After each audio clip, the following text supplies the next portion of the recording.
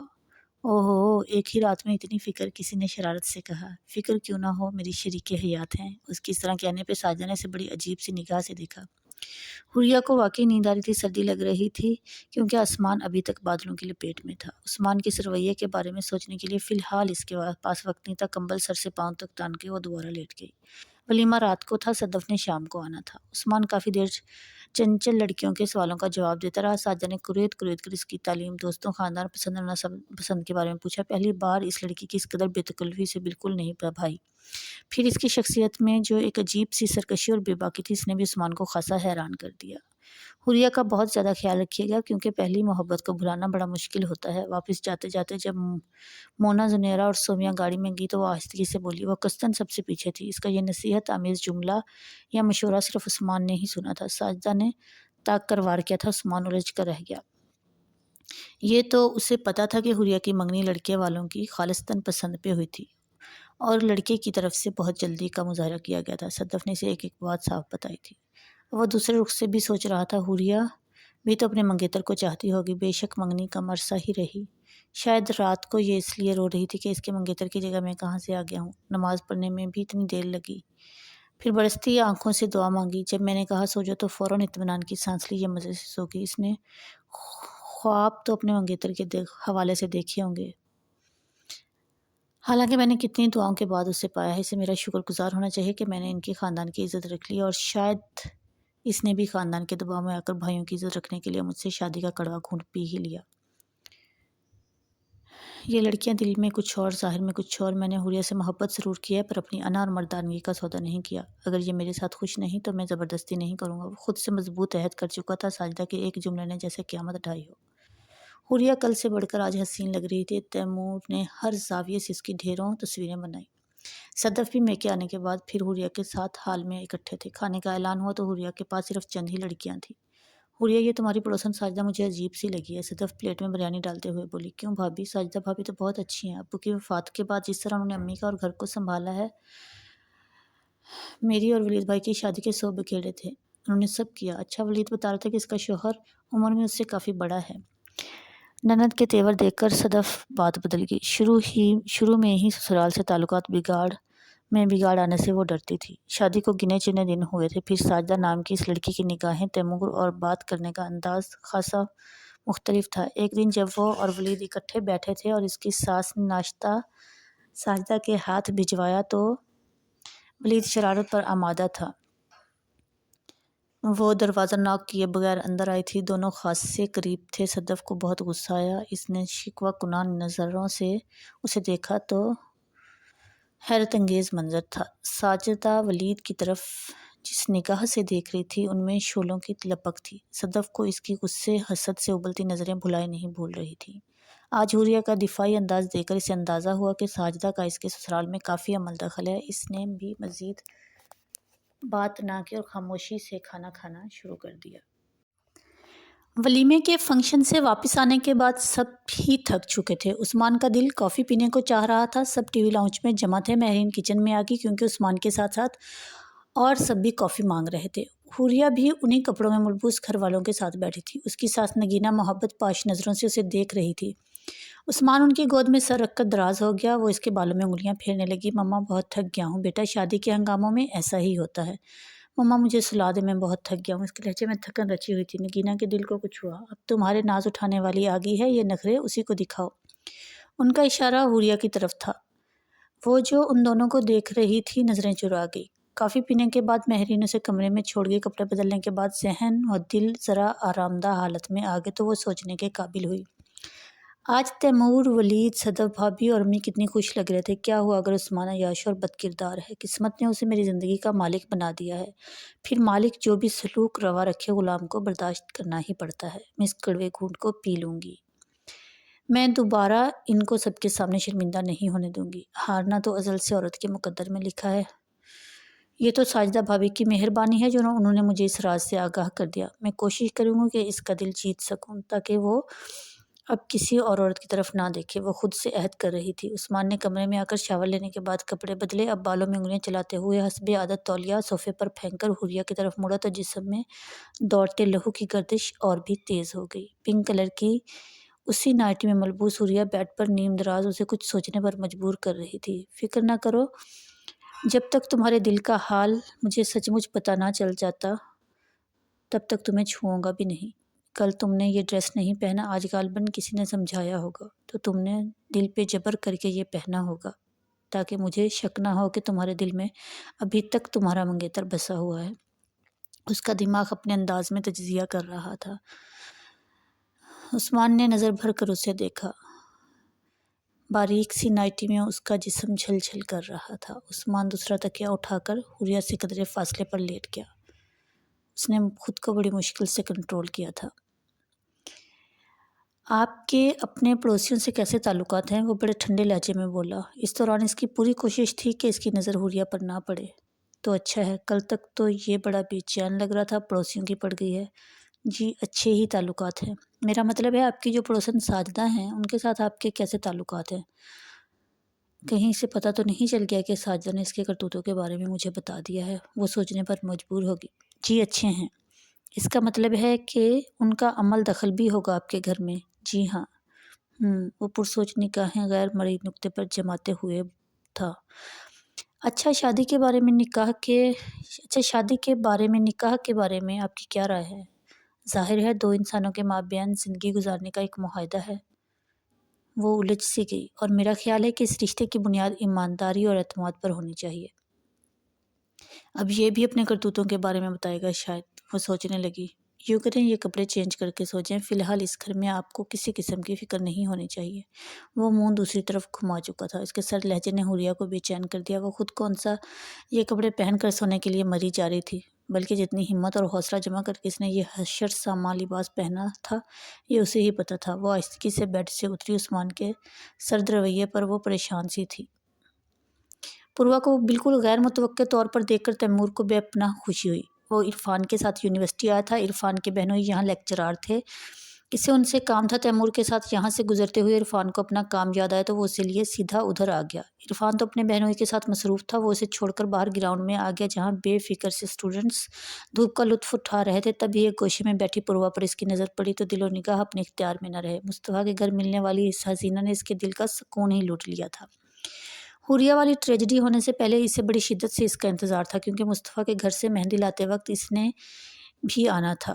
آخر کو زارا کی بیسٹ فرینڈ تھی۔ رات کی تنہائی میں اکثر وہ پوروا کے بارے میں سوچتا تھا۔ پوروا اسے پہچان کی، ساتھ یہ بھی یاد آ گیا کہ وہ حوریہ کا بھائی ہے، زارا کی نہ ہونے والی بھابھی کا بھائی۔ اس حوالے سے اسے تجسس سا تھا کہ اس بدقسمت لڑکی پر کیا گزری ہوگی۔ زارا نے کبھی اس موضوع پر بات نہیں کی تھی۔ آج زارا ابھی نہیں آئی تھی اور ویسے بھی وہ اکیلی بور ہو رہی تھی۔ آپ کیسے ہیں؟ میں ٹھیک ہوں، وہ رسمی انداز میں بولی۔ پھر تیمور نے بہت جلد تکلف کی تمام دیواریں گرا دی۔ اپنے دلچسپ حسود انداز کی وجہ سے اس کا دوسرا تاثر پہلے کے مقابلے میں اچھا تھا۔ پوروا نے خاص طور پر اس سے اس کی بہن کے بارے میں پوچھا۔ اس کی شادی ہو گئی ہے، وہ بہت اچھے شخص کے ساتھ، میرے بہنوئی آرمی میں ہے، بہت نائس اور نفیس شخصیت کے مالک ہے۔ حوریہ کی طرف سے اب ہمیں کوئی پریشانی نہیں ہے۔ جس ہمدردی کے ساتھ آپ نے میری بہن کے بارے میں پوچھا اس سے آپ کی اچھی فطرت کا اندازہ ہو رہا ہے، ورنہ مصطفیٰ بھائی کی فیملی میں سے تو آج تک کسی نے پلٹ کر نہیں پوچھا۔ ویسے بھی جو بھی ہوا اچھا ہوا، میری بہن کو اس کے قدردان مل گئے۔ ہاں کیوں نہیں۔ وہ 15-20 منٹ میں اس سے بہت کچھ پوچھ چکا تھا۔ اس کے ماں باپ کے بارے میں پوچھے گئے سوالات پہ اچانک جب پوروا کی آنکھوں میں نمی تیرنے لگی تو تیمور بے چین ہو گیا۔ سوری، میں نے آپ کو دکھی کر دیا۔ جب وہ وہاں سے اٹھا تو تیمور اس سے اس کا نمبر اور گھر کا ایڈریس معلوم کر چکا تھا۔ وہ اس سے اپنے گھر آنے کا اور حوریہ سے ملنے کا وعدہ بھی لے چکا تھا۔ آج وہ بہت مسرور تھا۔ پوروا نے اسے اپنا نمبر اور اپنے گھر کا ایڈریس کے بارے میں بتا دیا اور اس کا مطلب تھا کہ اس کے سچے جذبوں نے اپنا منوا لیا تھا۔ اگر ایسا نہ ہوتا تو دوسری ملاقات میں وہ اس پہ ہرگز اعتبار نہ کرتی۔ یونیورسٹی میں آ کے تمہاری طبیعت کافی بہل گئی ہے، ورنہ صبح جب میں نے تمہیں فون کیا کہ تم ایک ضروری کام سے جانا ہے تو تم نے بہانہ کیا میری طبیعت ٹھیک نہیں ہے۔ اگر مجھے پتا ہوتا کہ یہاں آ کے تمہاری طبیعت بہل جائے گی تو میں ادھر ہی لے آتا، عرفان نے طنز کیا۔ اچھا یار، ایسے ہی صحیح، اتنے خوبصورت چہرے تھے، طبیعت ٹھیک کیسے نہ ہوتی؟ وہ ڈھٹائی سے بولا۔ میرا خیال ہے کہ چند دن پہلے ہی کی بات ہے جب آپ رات پوروا نامی حسینہ کے لیے آہیں بھر رہے تھے۔ اب یہ تبدیلی کیا معنی رکھتی ہے؟ یار وہی تو آج یونیورسٹی میں ملی ہے، بے مانگی دعا کی طرح۔ سلمان ہاسپٹل میں تھا، یہ 2 دن پہلے کی بات تھی۔ وہ معمول کے مطابق اپنے آفس میں آ گیا۔ ڈی آئی جی نے ہنگامی میٹنگ بلوائی تو دوسرے افسران کے ساتھ سلمان ان کے آفس چلا گیا۔ میٹنگ کے خاتمے پہ سب سے آخر میں اٹھنے والا وہی تھا۔ وہ گاڑی کو لاک کھول رہا تھا جب اسے اپنے دائیں پہلو میں انگارہ سا اترتا ہوا محسوس ہوا۔ یک کے بعد دیگرے 2 اور انگارے اس کے بازو میں اترے۔ دروازہ اس کے ہاتھ سے چھوٹ گیا اور وہ سڑک پر منہ کے بل گر گیا۔ حملہ آور اپنا کام کر کے بجلی کی سی تیزی سے فرار ہو گئے تھے۔ فائرنگ کی آواز سن کر جو لوگ وہاں جمع ہو گئے تھے انہوں نے سلمان کو ہاسپٹل پہنچایا۔ اگر اطلاع پہنچی تو صدمے سے سمینہ بیگم کی حالت غیر ہوگی۔ ان کا جوان خوبرو بیٹا بے بس والا 4 ہاسپٹل میں پڑا تھا۔ جانے کون شیخ القلب تھا جس نے ان کے گھر کا چراغ بجھانے میں کوئی کسر نہ چھوڑی تھی۔ پوروا دل ہی دل میں اس کی سلامتی کے لیے دعا گو تھی۔ سب گھر والے اسپتال میں تھے۔ سمینہ بیگم نے اسے گھر پہ رہنے کی ہدایت کی تھی، حالانکہ اس کا دل چاہ رہا تھا کہ وہ بھی سلیمان کو دیکھے۔ اس حادثے پر جب سمینہ بیگم کے ساتھ اس کے بھی بے اختیار آنسو بہہ نکلے تو سمینہ دل ہی دل میں کچھ سوچنے پر مجبور ہو گئی تھی۔ بھلا اسے سلمان سے کیا لگاؤ ہے جو وہ اس کے لیے یوں رو رہی ہے؟ اور وہ یہ بات ماننے کے لیے تیار نہیں تھی کہ انسانیت کے رشتے سے بھی پوروا سلمان کے لیے رو سکتی ہے، دعا کر سکتی ہے۔ خولا اپنے دونوں بچوں کو اس کے پاس چھوڑ کر بھائی کے پاس پہنچ گئی۔ ڈاکٹر نے آپریشن کر کے گولیاں نکال دی تھی، اب وہ خطرے سے باہر تھا۔ رات کو سمینہ بیگم ضد کر کے بیٹے کے پاس رکی، حالانکہ سلمان سمیت سب نے ہی سمجھایا تھا مگر وہ نہیں مانی۔ تینوں وقت ناشتہ کھانا گھر سے تیار ہو کر جاتا۔ پوروا یہ ذمہ داری پر بڑھ گئی تھی۔ یونیورسٹی کے ساتھ ساتھ خولا آپی کے دونوں بچوں کی دیکھ بھال، مہمانوں کو کمپنی دینے کی اضافی ذمہ داری بھی ان دونوں کے سر آ چکی تھی۔ گھر میں ملازم تھے مگر انہیں بھی ایک ایک کام بتانا پڑتا۔ نائلہ لاڈلی تھی، پھر طاہرہ اسے کسی کام کو ہاتھ لگانے بھی نہ دیتی تھی۔ ہاں، پوروا چونکہ بے گھر بے سہارا لڑکی کے روپ میں سامنے آتی اس لیے اکثر و بیشتر وہ اسے کسی نہ کسی کام کا کہتی رہتی۔ طاہرہ اور نائلہ آج گھر پر تھی۔ زارا اور ثنا دونوں نے سلمان کی عادت کا پروگرام بنایا تھا۔ تم جا کر کیا کرو گی؟ گھر میں بھی تو کسی کا ہونا ضروری ہے۔ اپنی طرف سے انہوں نے مضبوط دلیل دی جب اس نے سلمان کا پتہ کرنے جانے کے لیے کہا۔ ویسے بھی سلمان کے ساتھ تمہارا رشتہ ہی کیا ہے؟ لوگ باتیں بنائیں گے جو میں نہیں چاہتی، کیونکہ تم پتہ ہے کہ میں ثنا کو اپنی بہو بنانا چاہتی ہوں۔ تم جوان ہو، خوبصورت ہو، کسی کو بھی غلط فہمی ہو سکتی ہے۔ پھر میرے سلمان کا عہدہ، شخصیت، خاندان کچھ بھی تو نظر انداز کرنے کے قابل نہیں ہے۔ میں کسی اسکینڈل کی متحمل نہیں ہو سکتی۔ خاندانی لوگ ہیں ہم، بہت ساری باتوں کا سوچنا پڑتا ہے۔ انہوں نے درپردہ پوروا سے بہت کچھ کہہ دیا تھا۔ لاکھ سب کوشش کے باوجود پوروا کو رونا آ گیا، حالانکہ وہ عہد کر چکی تھی کہ ان سمیت کسی کا بھی دل نہیں لے گی۔ پوروا چپ سی تھی۔ زارا کافی دیر سے اس کی خاموشی نوٹ کر رہی تھی، پھر تنگ آ کر بول پڑی۔ کیا بات ہے؟ بس ایسے ہی میں نوٹ کر رہی ہوں، کچھ دنوں سے بہت پریشان ہوں۔ میں نے کل طاہرہ آنٹی سے بھی پوچھا تھا۔ سچ بتاؤ پوروا، مجھے ان کی باتیں اچھی نہیں لگی تھی۔ تم امیر ہو، صاحب جائیداد ہو، تمہارے بابا صاحب کتنے بڑے بزنس مین تھے، پھر بھی وہ تمہارے ساتھ اتنا روٹلی بات کر رہی تھی۔ اچھا وہ تمہارا گھر I-8 والا، اس کا کیا ہوا؟ کرائے پر دے دیا ہے یا بند پڑا ہے؟ زارا نے ایک ہی سال میں 7 ڈھیروں سوال کر ڈالے۔ پوروا نے اس کے لبوں پر ہاتھ رکھ دیا۔ آئندہ کسی اور کے سامنے یہ مت کہنا، کیونکہ سلمان نے مجھے منع کر دیا تھا اور وہ گھر بند پڑا ہے۔ تمہارا گھر اتنا خوبصورت اور ویل ڈیکوریٹڈ ہے، وہاں چلی جانا۔ وہاں سے ہی تو آئی ہوں، وہ دل گرفتگی سے بولی۔ کسی کے ساتھ وہاں رہوں، مجھے اب تنہائیوں سے ڈر لگنے لگا ہے۔ اچھا چھوڑو، یہ بتاؤ مصطفیٰ بھائی کا کیا بننا کیا ہے؟ ان کے لیے لڑکی ڈھونڈ رہے ہیں، وہ تلخی سے بولی۔ ویسے مائنڈ نہ کرنا حوریہ بہت اچھی لگی تھی مجھے۔ ارے یاد آیا، اس کا بھائی تیمور مجھے ملا تھا یہیں پر۔ ہائے، کب کی بات ہے؟ کل سے اس کا فون بھی آ رہا ہے، رات کو بات کی تھی میں نے۔ ویسے اچھا لڑکا ہے تیمور، زندہ دل اور حسود۔